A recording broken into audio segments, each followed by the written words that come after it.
এই ছেলেটি আকাশে উড়তে থাকা বোম্বার প্লেনকে গুলতি দিয়ে উড়িয়ে দিয়েছিল। সকালে যখন ছেলেটি স্বপ্ন থেকে জাগে এবং এই কথা তার মাকে জানাতে যায়, তখনই হঠাৎ তার মা আসে এবং তাকে দ্রুত জানালার বাইরে বের করে দেয়। সে শত্রুদের হাত থেকে বেঁচে যায়, কিন্তু পিছনে ফিরে দেখে যে তার বাড়ি আগুনে পুড়ছে। একা সার্গেই জঙ্গলের ভেতর দৌড়ে গিয়ে লুকিয়ে পড়ে এবং ভয় পেয়ে মাকে ডাকতে থাকে। সে বুঝতে পারে যে সে তার মাকে আর কোনোদিন দেখতে পাবে না। এখন তাকে নিজেকে শক্ত করতে হতো। তৃষ্ণা পেলে বৃষ্টির জল পান করত, ক্ষুধা লাগলে জঙ্গলের ফল খেত। রাত হতেই কাঠ কুড়িয়ে নিজেকে বাঁচানোর প্রস্তুতি নিত এবং নিজে নিজে বলতো, আমার কাছে গুলতি আছে, আমার ভয় নেই। জঙ্গলে 3 জন জার্মান সৈন্য আসে। ভয়ের চোটে সে একটি গাছের খোলে লুকিয়ে পড়ে, কিন্তু উপরে তাকিয়ে দেখে একটি বিষধর সাপ জড়িয়ে আছে।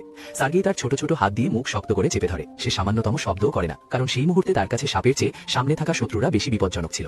যখন জার্মান সৈন্যরা চলে যায়, তখন গৃহহীন সার্গেই আবার জঙ্গলে ঘুরে বেড়াতে থাকে।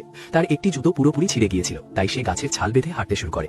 অনেকক্ষণ পর সে পুরোপুরি ক্লান্ত হয়ে যায় এবং পাশে বসে থাকা একটি ইঁদুরকে বলে, তুই আমাকে এভাবে কেন দেখছিস? সৌভাগ্যক্রমে একজন সোভিয়েত গোয়েন্দা তাকে দেখে ফেলে এবং সেনা ক্যাম্পে নিয়ে আসে। যখন কমান্ডার সেই ছোট বাচ্চাটিকে দেখে, সার্গেই ভয় পেয়ে যায়। যে কমান্ডার সবসময় কঠোর থাকতেন, তিনিও তাকে দেখে কিছুটা নরম হয়ে যান। যখন সবাই তাকে জিজ্ঞেস করে যে তার মা বাবা কোথায়, তখন সার্গেই নিজেকে ধরে রাখতে পারে না এবং কেঁদে ফেলে। সৈন্যরা তাকে কোলে তুলে নিয়ে শান্ত করে। এরপর সার্গেইকে যুদ্ধক্ষেত্রে হাসপাতালে পাঠানো হয়, যেখানে তার দেখা হয় একজন মিষ্টি ও শান্ত স্বভাবের নার্স কাটিয়ার সাথে।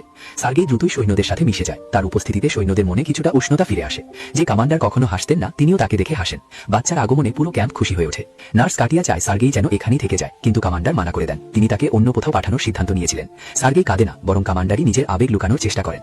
যাওয়ার সময় তিনি নিজের হাতে তৈরি একটি খেলনা বন্দুক সার্গেইকে দেন। সার্গেই তাকে জোরে জোরে ধরে। তখন কমান্ডার বুঝতে পারেন যে আসলে তিনি নিজেই সার্গেইকে ছাড়া থাকতে পারবেন না। তিনি তাকে জিজ্ঞেস করেন, তুমি কি আমার বন্ধু হবে?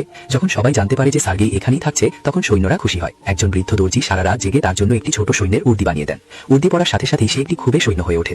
মাত্র 6 বছরে সার্গেই বাকি সৈন্যদের মতোই নিয়ম মেনে চলত, শুধু কমান্ডার তার প্রতি একটু নরম থাকতেন।